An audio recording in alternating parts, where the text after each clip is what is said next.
is going on, Dalton? What is going on with the NFL draft today? What is going on with the NFL draft today? That's a great question. Couldn't really tell you. I couldn't really tell you. I listen. Nothing has really surprised me that much, aside from the quarterbacks. But I think that we knew this going in, right? Like we knew that things were going to be a little bit weird going in to this draft. We knew that the boards were going to be all over the place. We didn't know that the NFL would stick the middle finger up to Shedeur Sanders the way that they have. I didn't believe that the NFL would take somebody with an arm that is comparable to mine in round 3 of the NFL draft. Yeah. Even though I like the player way more than you like the player, and I will try to put a positive spin on this. It will be very difficult for me to put a positive spin on taking a baby-armed quarterback who is left-handed to play Day 2 in Cleveland. Day 2. Like, that's a fine 6th round pick. That's a fine 7th round pick. Day 2. Yeah, but we're not going to. We will focus on the Browns. But we're not going to. We're not just going to focus on the Browns. I promise, because the Bears picked like 75 times in this draft, and picked some guys that I liked. And we're going to talk about everything that we saw in round and again, Baltimore, doing Baltimore things and picking a bendy edge rusher to try to develop into a full-time player. That'll be interesting. But I think that when you look at what happened, obviously, first of all, you need to sit down, Corey, and say yes. Quinshon Judkins should not have gone before Travion Henderson, but is still a pretty good player. Yeah. Carson Schlesinger. I love this freshman year of his. I love this freshman year pick. Third round, Harold Fannin Jr. at 67. Love the value there. Have been a huge fan of. And then Dillon Gabriel. I feel so much better about taking Dillon Gabriel if you take him at 104. If you just tell me he's a day 3 pick instead of a day 2 pick, literally 10 picks later, I would have felt so much better. But the optics of being a day 2 pick versus a day 3 pick, I know it's just 10 picks, but the optics of it, I'm like, oh yeah, he's a day 3 pick. A day 2 pick. But for the Cleveland, okay, I understand what you're saying. But for the Cleveland Browns, think about this, okay? And let's ignore Shedeur Sanders for a moment. What they want is somebody who can run the offense, be on time, be accurate, and not screw things up. And Dillon Gabriel is incredibly, he's like 30. He's been playing in college football forever. Incredibly experienced. What you want from him is to be able to compete for the starting job as a low-level starter who won't get you killed around a roster that is built to win. He is nothing but a career backup type because of his physical inabilities or his physical limitations. But if you can get solid, clean play from him on an offense that has receiving weapons, who added a pretty decent running back, I think that you can put your head around it as long as you like the player. Now, but listen to the names again. Take him at 104. I don't think any of these teams are taking him. You could have had Jared Wilson, Xavier Watts, Caleb Rogers, Charles Grant, Ty Felton, all picked after Dillon Gabriel. None of those guys are at the most important position in football. I don't care. Dillon Gabriel's drafted to be a backup. Like there's no shot they're trying to develop this guy to be a starting quarterback. There's no developing him. It's come in. That's true. He's 25. Yeah. And it could be like, I think they know they're drafting a guy in the first round next year, so it could be they just want a cheap guy on a rookie contract that they can trust if you have to start. Yeah, and I You're out want of to bring this up real quick. I want to take here. Hold on. Sorry, I got to take our names out of here so we can see the comments. You won't be able to assess receivers with the QB because you won't be able to push the ball. That, in my opinion, is a lie when it comes to Dylan Gabriel because I think that he can push the ball downfield. The issue, because all quarterbacks can push the ball downfield, and I think some quarterbacks with lesser arms are actually quite good pushing the ball downfield along the sidelines and up the seams. The issue is being able to fit passes into tighter NFL windows, which you need to be able to do with anticipation. And for me, that comes with the ability to have rapport with your wide receivers and trust what you are seeing. And why I think he sucked at the Senior Bowl was because he was playing with guys that he doesn't know and he has a noodle arm. When he was throwing to Ferguson and when he was throwing to our resident uh, uh, mouse out there, I think that he looked really good. But when things weren't familiar to him, he was very, very bad in those situations. So I think that there is a vision for him in Cleveland. It's not a very high vision. It's not there's nothing to love about that pick. I agree. But they had to make a decision on quarterback, and that's the one that they went with. Yeah, I do think they wanted Milroe, who went 2 picks earlier. But we should probably talk about somebody other than the Browns. Milroe would have been a I phenomenal would have loved. selection I would there have loved Milroe to develop. 94. Yeah, Yeah. Yep. All right, we got some fun picks here. Dalton, I want to start with Nick Warry landed with the Seattle Seahawks. Yeah, Like I envisioned all along. Yeah, just it's round perfect. later. And at 35, I mean, at the top of the second round, that's exactly where they traded up to get him too. Yeah. Yeah. Love it. And he's going to come in and he's going to be an absolute psychopath freak. Awesome right off of the bat. And I'm going to whip my out and I'm going to run around and I'm going to tweet about it and I'm going to blue sky about it and I'm going to put it on all the social medias that I was right and all you dummies were dumb because I think he is that dude.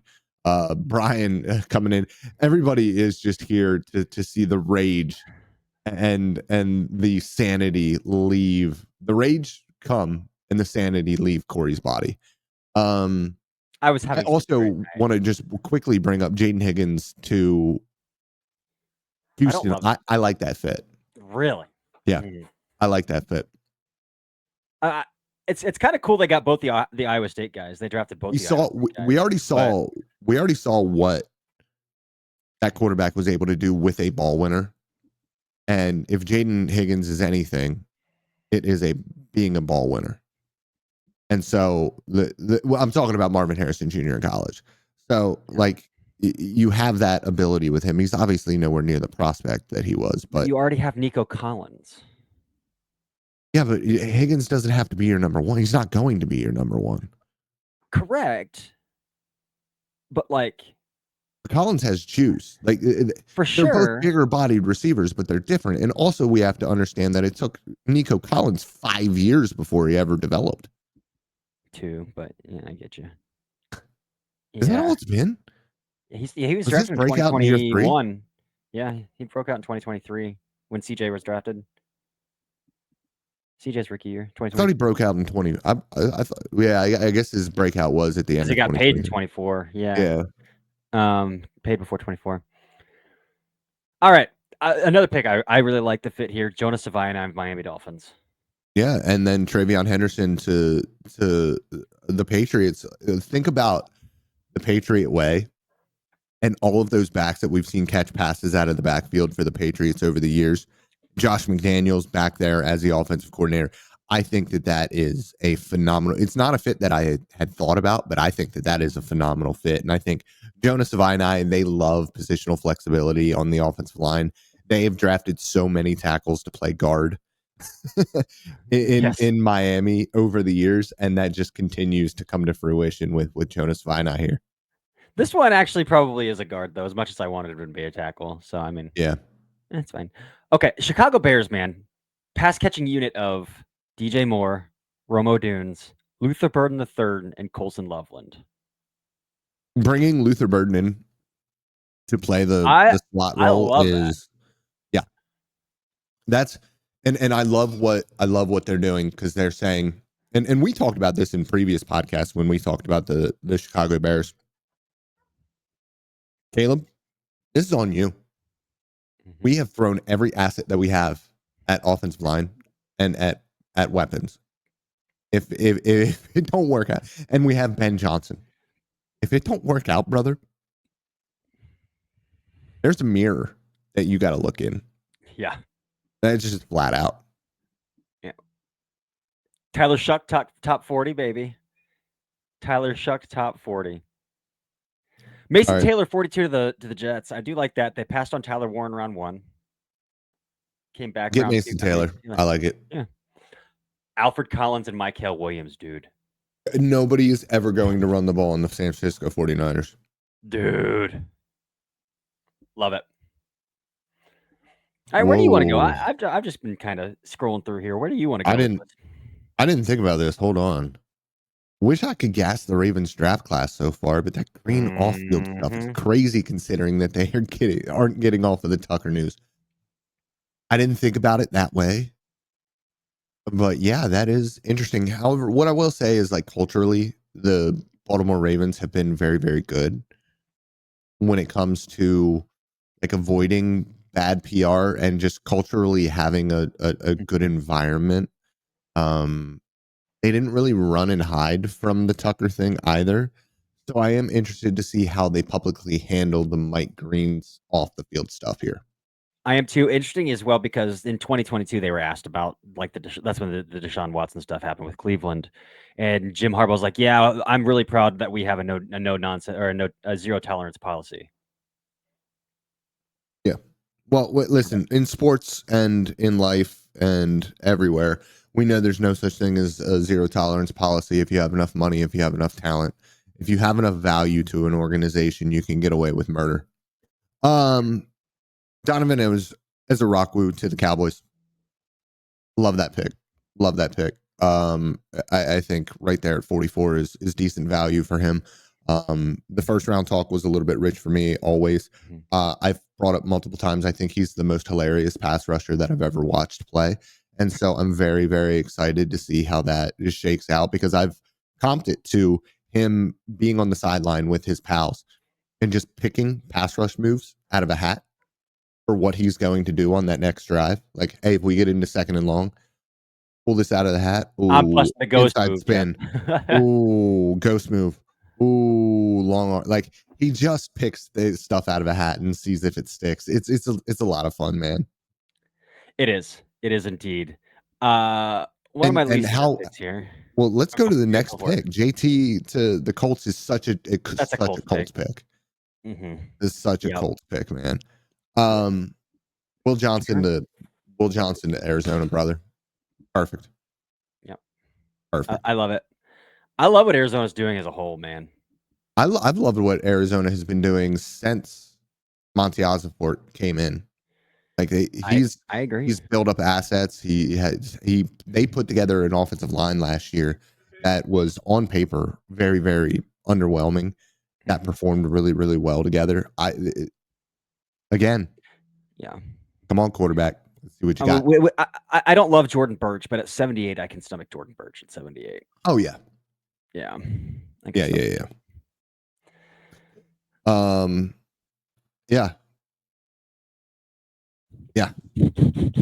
AJ with the Yeah, AJ. Yeah, I don't disagree. And then Salt coming in with the Revel stuff. I mean, we'll talk about that, but Corey was incredibly high on Revel, and having him go to the Cowboys in round 3. I know that he's 24. I know that he's coming off an ACL. I know that I wasn't a very big fan of his, but in round 3, that's perfect. It's almost exactly where I wanted it to happen. Still to have a running back, but they're having a pretty solid draft otherwise, I would say. And the Booker thing was fine, but Running back Carolina, and dude. wide receiver would have been nice too. Yeah. Oh, we Carolina. have a Twitch. We have a Twitch comment here. That's What's a good? rarity. What's good? Pulling Yeah. up the Twitch. Love that. Let's talk about. I want to talk about Carolina because trading up for Nick Scorton and then doubling down and taking Princely Umanmielen in round 3 as well. After we thought they were gonna go with Jalen Walker in round 1. They went with Tet, and then they're like, okay, well we'll just double down on edge on day 2. Nick Scorton, I'm sorry, man, but if he's legitimately gonna play at 267, which is where he weighed in at the combine, which I think is his natural weight and probably what he was playing at Purdue before he went to Texas A&M, and they were like, yeah, put on 20 pounds, that should go well. This might be one of the best picks of the draft. 51 overall, Nick Scorton. Mm-hmm. I don't disagree. I mean, you know how much I love Nick Scorton. With Ejiro So, Evero. Yeah, just they're cooking. Yeah. Let's see here. What else? Revel what was 6th overall on Tyler's board. Tyler, I think you're insane, but I love you.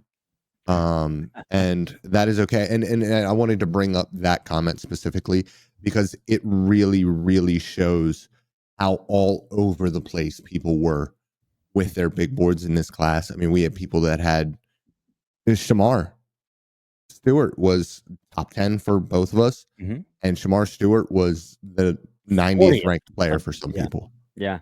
So I had honestly, a second round grade on Shedeur Sanders, who isn't drafted yet. So you know, we'll at quarterback. At quarterback, yeah. So we'll see what happens here, man. We also have this question from 1234 about the Bills. So let's just talk about the Bills real quick. If you told me that they came away with Maxwell Hairston, Landon Jackson, and TJ Sanders, I would be pretty over the moon. I think that's a fantastic trio. Telling me that Sanders went in round 2 and Jackson went in round 3 breaks my brain. I didn't love Sanders. I thought Sanders was the second best defensive tackle on his own team. I know that a lot of people really, really like him. I loved Tonka Hemingway. And when you talk about the NFL draft and the NFL and projecting forward in general, you have to be able to project forward. And in that projection, you have to look at the athletic limitations and ceilings. And I know that my guy Tonka tested really well. He doesn't look that good on tape when it comes to his athleticism. And he's 285 pounds, and maxed out and old. And so Sanders, from an NFL draft perspective, was the better prospect, even though I thought that Hemingway was the better player. Thank you for the follow, 1234. Heck yeah. Appreciate you. Yeah, let's talk about this one because this is something that I was blown up by. Where'd it go? No, that's not the one. I lost it. Which one are you looking for? I found it. There it is. This one. Thoughts on Anthony Belton, 54th overall. That's a little bit out of Brian. I mean, you can correct me if I'm wrong here, but he's way too big for the Packers normally, right? Like way too big. That doesn't it doesn't make a whole lot of sense to me. And they just where are they going to play him? They drafted Jordan Morgan a year ago. They Rasheed Walker's still under contract, and he started at left tackle for them all year. They have Sean Ryan at right guard. Who else? He's not starting at right tackle. Center now. He's not starting at right tackle. So what? He must be competing at left tackle. Unless they don't like Sean Ryan. It would be the only thing that I can think of as well. Yeah. So, and Rasheed Wallace is a 7th round pick, but finding starting caliber left tackles isn't easy. So if you have one, you just don't whatever. JP is saying that the Texans tripling down on Iowa State receivers is hilarious. It's a good bit for sure. It is a good bit. Jalen Noel going that late though, in round 3 is a pretty nice value pick. I love it. Walker will be a free agent next summer. That is correct. Yes. It's all right. I understand that, but again, if you have a serviceable left tackle, you just pay them because you have to, because it's so hard to find quality left tackle play. It's hard to find average left tackle play. Yeah, but you leverage Belton against that. That's what you're doing. You're leveraging Belton against that. If Belton can come in and develop you, and then you don't have to pay him. I mean, that's fair. Yeah. Both overall, though. And he can, and as Brian says, he can compete with Ryan at left guard. Torrey Salt here, Dr. Salt here. Torrey Horton, the dream 5th round pick for the Cowboys. Yeah, I love Torrey Horton. The forgotten man in this draft class because he barely played in 2024, but a really, really good football player. Is Belton a tackle, though? I mean, that's a great question, AJ. That's a great question that I cannot really answer for you. Announced as a tackle, though, yeah. Yep. Do you want to go through some of the best available still? We will. Let's just get through this like maybe a little bit quicker, going through all these picks. Trey Harris to the I love that fit. To the Chargers. Yes, I love it. baby. I love it. Yes, so do I. That is such. I mean, that's when you think of what he did at Ole Miss, working on the vertical plane, using his physicality. To me, like it's just Mike Williams again. And look at how much success Justin Herbert had with Mike Williams before Mike Williams left, and I mean got injured all of the time and then left. Like that was a very, very nice rapport that those two had. So I'm very excited for that one. Yeah. Yeah. Let's talk about the Lions here, having the most Lions draft ever, going Tyreek Williams round 1, Tate Ratledge round 2. The most Lions They draft. saw the mullet. They saw the mullet and they were like, we got to have him. We have to. Dan Campbell was like, must have him. Yeah. That's a kneecap biter right there. That's a kneecap biter. Also, I love that Trey Amos went exactly where Trey Amos should have went. Should have gone. Also, RJ Harvey, the Broncos drafting a return man in round 2 is pretty interesting. Yeah, this is your take on him. Yeah. Yeah, that's my 100% take. I don't think he's a running back. Now, maybe he can catch the ball out of the backfield. Like maybe that's what he can develop into. But I did not like what I saw from him as a down-to-down running back at all. Mike Green to Baltimore. We've talked about it. I think Jack Beck going to the Raiders is a good pick as well. I mean, a little high for me on Beck still. Like I know a lot of people really loved him, but a little high. The Bears again. Shamar Turner getting a guy who I thought was forgotten in this class. Yeah. Dalton is a Harvey hater for sure. Omar Norman Lott going to the Chiefs. I think that's a great fit for him to develop into. And then double down with Ashton Gelati like 2 picks later. Yeah. Oh, dude. I hate the Eagles. I hate the Eagles so much. Makuba. I hate the Eagles so much. They're just so good at this. It's a great fit, and that's such a great system for him. Fangio's quarter system, dude. That's it's fantastic. It's too good.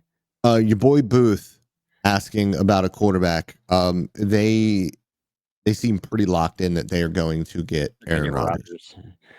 Which it shouldn't. It doesn't matter. Like they should still draft a quarterback because Rodgers is over 40 and going and bad. But yeah. Captain of the Harvey High here. Sorry, JP. I can't get behind you on that. Unbelievable athlete, but can't do it. Thoughts on Demetrius Knight here? What are your thoughts on Demetrius Knight? Yeah, 49th overall to the Bengals. 50th. Yeah, great athlete, older prospect, quarterback convert, and I love linebacker quarterback converts. Love safety quarterback converts. Like if you play quarterback and then you switch a position and you turn into an NFL caliber player, immediately I'm like, you're probably cognitively pretty darn good. He's a big boy too. It's the Deion Henley thing.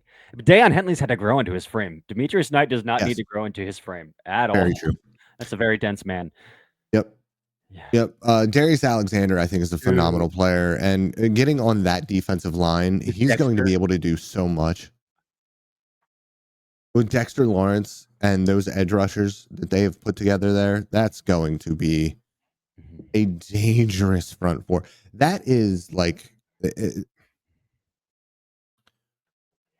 It's really unfortunate that they did all of this to just try to draft and develop Jackson Dart. Yeah. Well, here's the thing, though. I'm not convinced that those guys don't get fired and they just take a quarterback again next year. I'm really not. Yeah, I mean, that's absolutely fair. Yeah. Do you think? Here's a question: do you think Darius Alexander would have gone first round if he was 22 years old? Maybe. Instead of 25? I think playing at Toledo doesn't help either, but Yeah. I mean, Quinion went first. But Hmm? Quinion went first playing at Toledo. But Yeah, that is true. That is true. Yeah. Gillette with again another. I mean, one of it's your guys. like there's watered down Karlaftis, but a little bit bendier, like a little even less explosive than Karlaftis is. But like very similar players in that they're both very technically sound as pass rushers. I think Gillette has bend at his size, which is pretty impressive. He's just not a very good athlete. Yeah. Yeah. I want to Any hit on Fannin here a little bit. Yeah, I do want to talk. yeah. But We can I kind of get to done a this? bill. Can Oh I yeah. get to this question real quick? Hell yeah. I want to just hit the questions as fast as we can as they come up. Any options on the Steelers or opinions on the Steelers drafting Watt or Pickens? If you trade TJ Watt, It's not gonna happen. no. The Pickens thing, they could trade Pickens. Here's the thing, though. They want a second-round pick. Somebody's gonna have to turn around and pay George Pickens, and George Pickens could go on a month-long meltdown and just And like yeah, you don't want to pay George you're gonna. Pickens. No, that's a day 3 pick kind of trade, and I don't think the Steelers are gonna trade him for a day 3 pick. Karlaftis, Chanel, and Gillette is the Spider-Man meme. kind of is, yeah. Just get those Talk guys in a about weight Fannin. room and see. Yeah. Yeah, talk about Fannin. So we kind of went on a bell curve with Harold Fannin, where we started out like, well, I guess the opposite of a bell curve, kind of a roller coaster, I guess. We started out really high on him, and then like digging into the tape a little bit, and was like, this guy's stiff. This guy's duck-footed. He might have to be in a particular role to like really find success at the NFL level. But I think he found the particular role he needs to be in at the NFL level. And so when I look at Harold Fannin, 67th overall to the Browns here with David Njoku in an offense that's returning to heavy 12, 13 personnel, where he gets to be an FH tight end too, this is it. This is it. So I love the fit right here where they can just let him kind of move around, line up all over the place, and not have to have the pressure of being an inline tight end because I don't think he's ever going to be that. But this is the fit for him. Well, he was announced as a tight end, which I think is silly because he's going to make multiple Pro Bowls as a fullback. So, call him an F, call him a tight end, call him whatever you want. He's going to play in the backfield a little bit. He's going to play off of the ball. It's what Harrison Bryant did for him. Yeah. Yeah. He's I think it's a great fit. Tesla was, I think, the biggest surprise to me. Up. I think that was the biggest surprise. Another Lion, though. Like, oh, yeah. When you see the team that did it, it's like, okay, the Lions did it. Yeah. We already talked about Landon Jackson. Zaire Thomas to New York to play opposite of Sauce is probably couldn't have asked for a better coach than Aaron Glenn to put that guy under. That's a lot of fun. Broncos taking Pat Bryant. Do they only want exclusively like? Does he just hold up a picture of Marquise Colston next to every wide receiver and say like, no, yes, no, yes? Devon Vele, Pat Bryant, Cortland Sutton, like these guys are all just massive freaking dudes. I thought this was like 2 rounds too early for Pat Bryant, though. I thought it was pretty early. Yeah, especially when you got Devon Vele in round 7 last year, 6, 7. Oh, was Tesla a bigger surprise than Nick Martin? Ooh, no. No, you're right. Which Nick Martin, sometimes teams just fall in love with production, and Nick Martin is the most productive linebacker, like one of the most productive linebackers in college football. And I know the Browns liked him late. Oh my God, the Lions! I thought he was going to go like round 5, 6. He went round 3. Did they really say that? I missed that. Don't love that. Senior Bowl. That's well. Listen, I mean, you're gonna block. if you're playing in Detroit because they love to run the football. Yeah.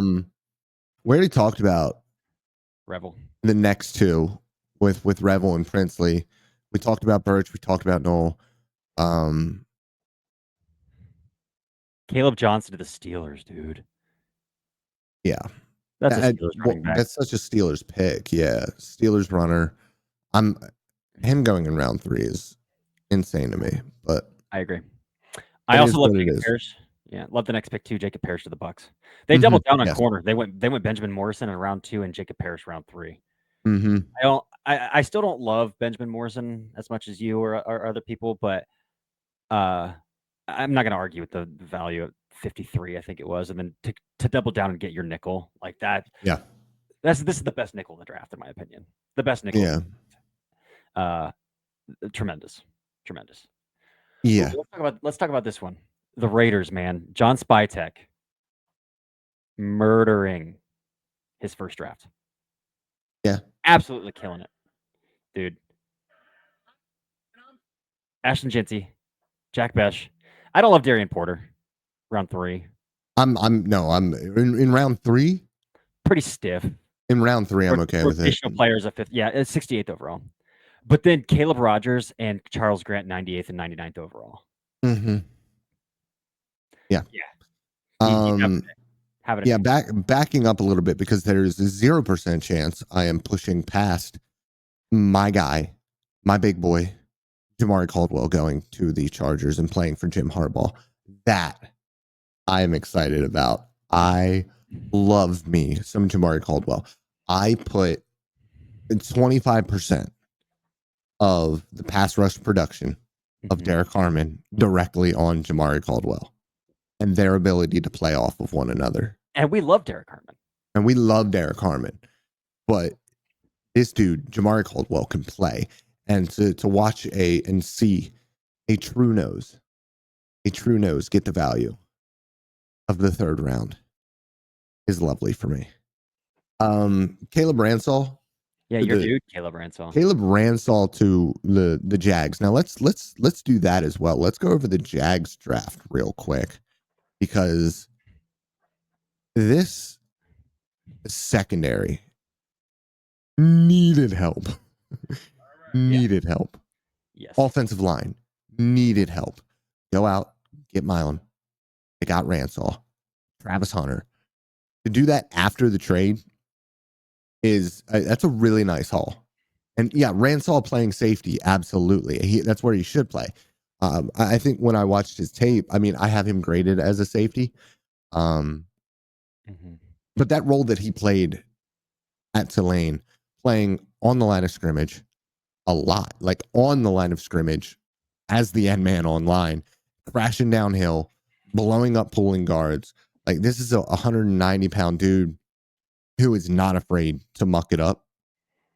And he playing forward a lot, even though he played in the slot. It was a lot of flat coverage, but he was also able to dive back and play cover 4, play quarters, and late rotations as well.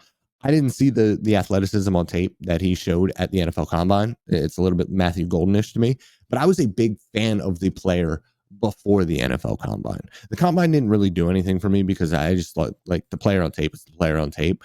But I think he's a really good player. Yeah, I think he's a really good player. I love it.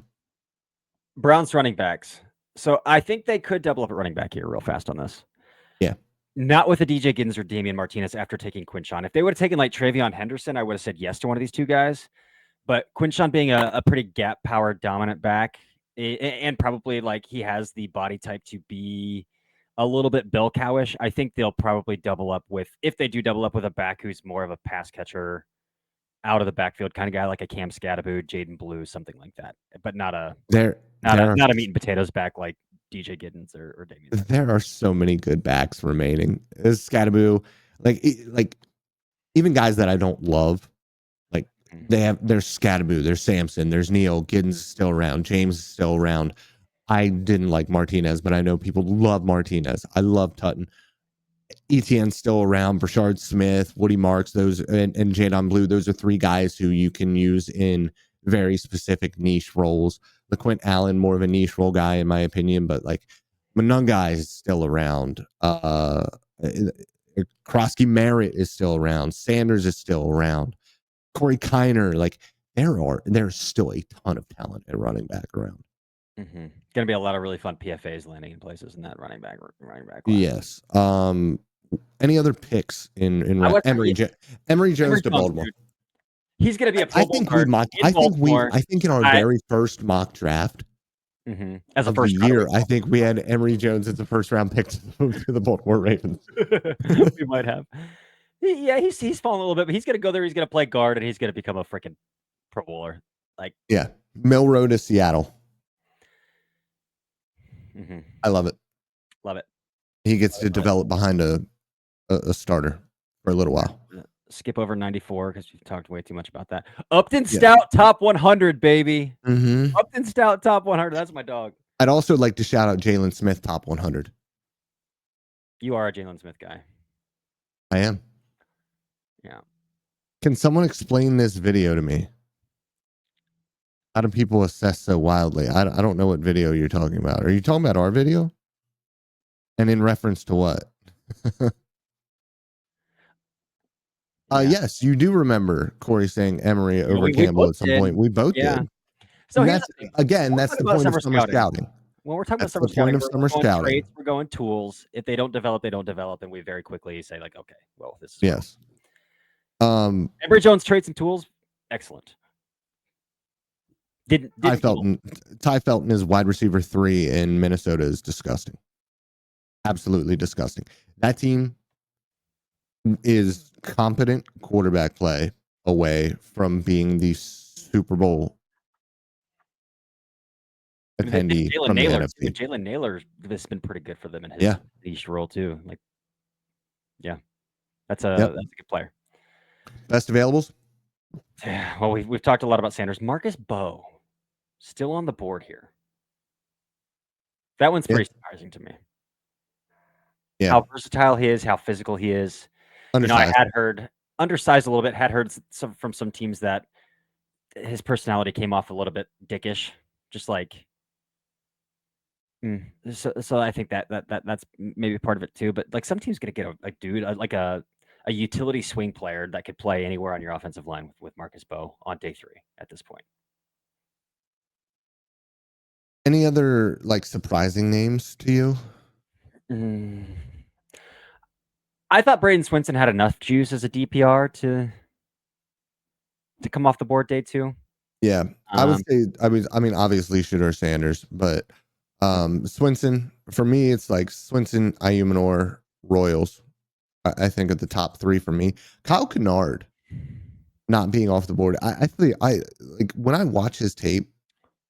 I think he's like that perfect late round 2, early round 3 guy. I'm just a little bit surprised that he has not gone yet. CJ West, another one for how good he is. I thought he had a chance. He I had understand. Had a great combine. I really and it's like he's a great kid. Like so, I thought there was a chance that he might sneak into the top 100, but I don't think he's going to get out of the top 125. Your boy Torrey Horton. I thought Torrey Horton had a chance to sneak in here too to day 2. Yeah, I mean, I think he's a day 2 player if he doesn't get hurt this year. That's fair. But I think that the big surprises are Sanders and Bowe. To be honest, everybody else like maybe Iomanor a little bit here, but I didn't love Iomanor's tape. Yeah, I know you didn't. Did Restrepo's bad 40? No, I think he was a day 3 guy from the start for the NFL. He's not fast on tape. Like that's the thing. He's not fast on tape. But what I still love Xavier Restrepo, and I think so he's gonna produce at the NFL level in some respect because he is so strong through contact despite his size, and he is so dependable over the toughest level of the field, over the middle of the field. So I think like some team's gonna fall in love with him and take him. But like I kind of always thought like day 3 just because he's not fast and he's very very much a slot only player. Coaster expert surprised that David Walker fell out of day 2. I'm not necessarily surprised, but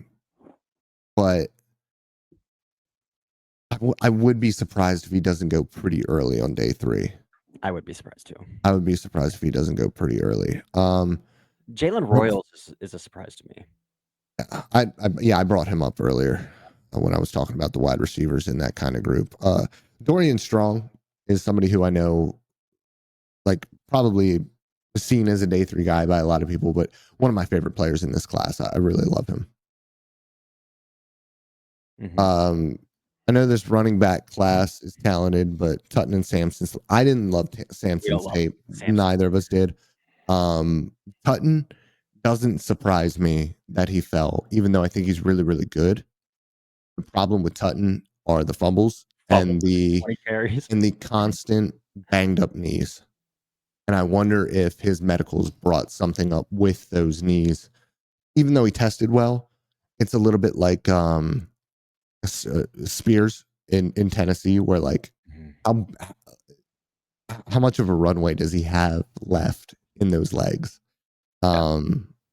Because we had kind of those same questions because Spears like didn't have either ACL at that point.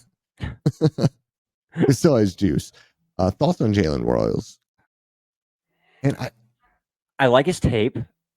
I was just so uninspired by I thought he should have gone to the Senior Bowl and dominated the competition, and I felt like he didn't win one-on-ones. I didn't feel like he was particularly precise or sharp in his release packages or in his routes.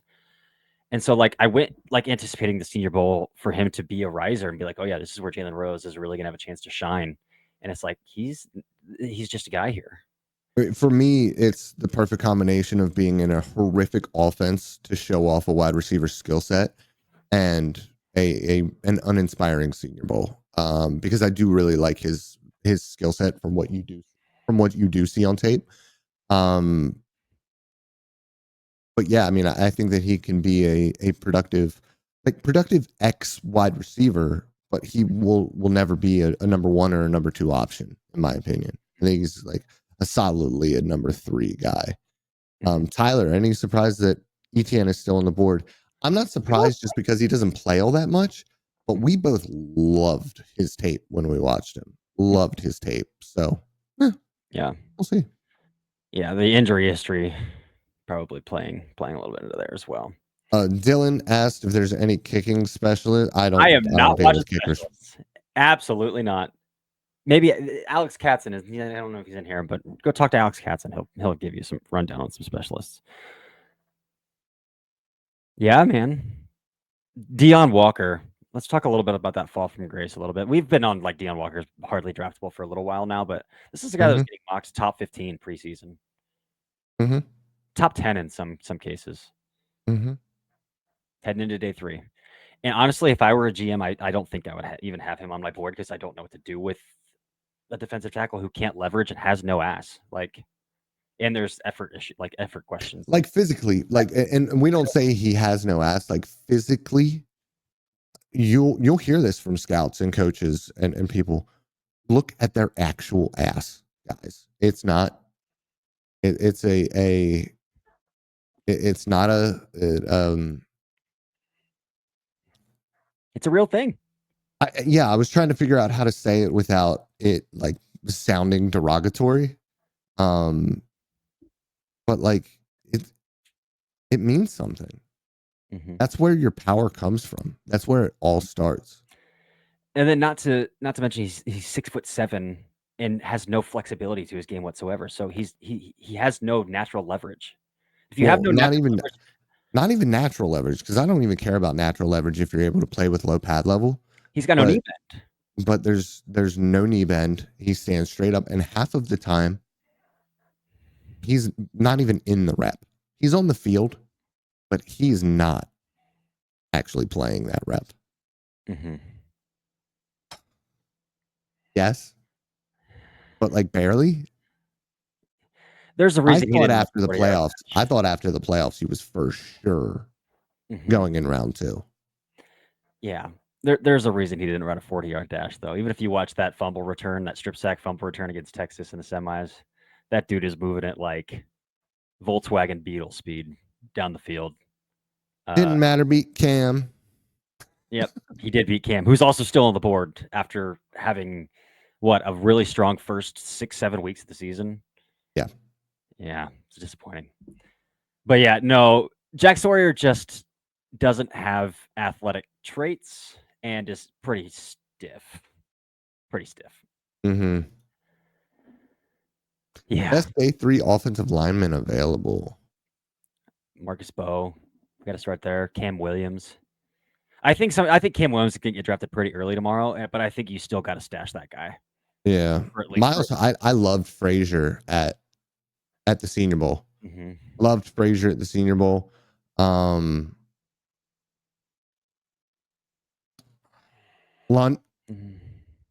Travis, Jalen Travis, and Chase Lunt. Travis and Chase. Yeah. Those are good ones. Johnny Cornelius as a I mean, for me, Cornelius is a guy who is that like not a great athlete. It probably won't play tackle at the next level, but could be a serviceable guard as a rotational guy. That's kind of how I feel about him. Yeah, a couple of West Coast centers. I like Jonah Monheim for what he is at center. I hated his left tackle tape. His center tape grew on me and he had a really strong Senior Bowl. But Joshua Gray from Oregon State. I think that dude's going to get drafted in the 5th or 6th round, and he's going to go on and play for a freaking decade. I love Joshua. Like, he started at left tackle. He started at guard this past season. I think he's a natural center, and he's probably going to play center at the NFL.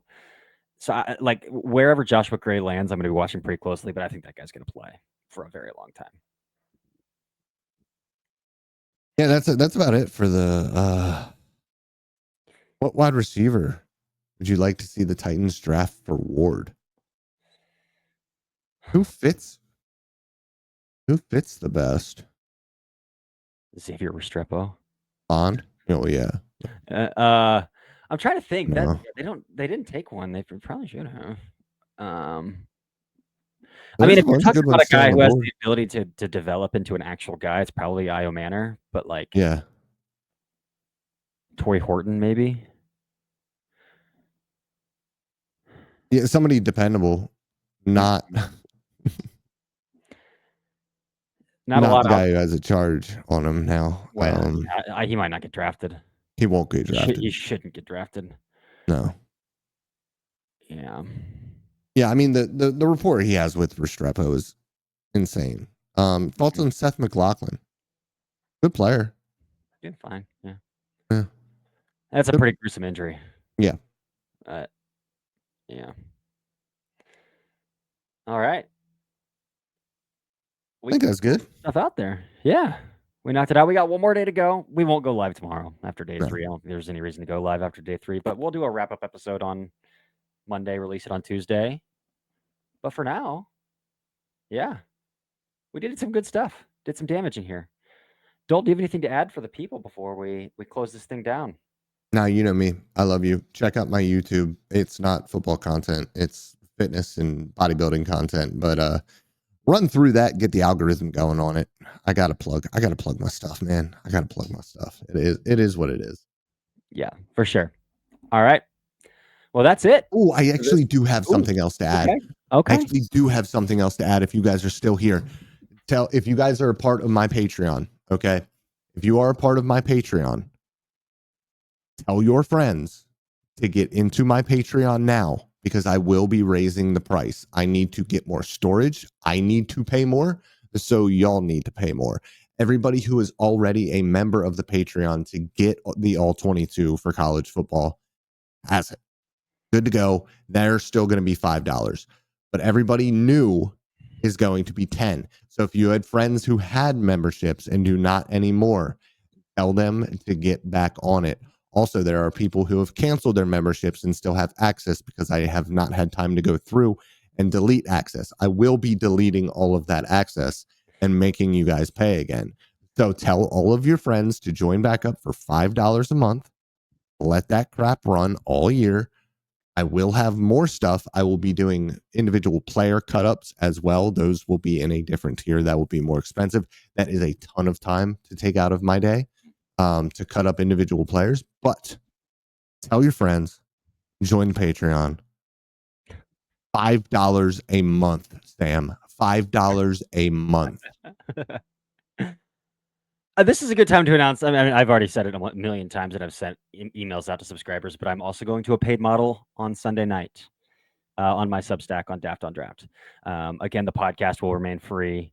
I'm going to do a bi-weekly newsletter, just trying to aggregate as much draft news as I can to keep, at least people in the loop who don't want to pay. But any sort of premium content like film rooms, heavy analysis, video content, I gotta start charging for that. And speaking of that, I am dropping a piece on my summer QB1 on Monday. I've already charted 10 guys. I know who it is. And I've seen a lot of like preseason watch lists, and he's hardly on anybody's watch lists. So I'm very excited to drop that on Monday, and I'm very excited for you to read it. So just wanted to throw that little teaser out there as well. But that's about it. And as always, I love you guys. All right. We will be seeing you later.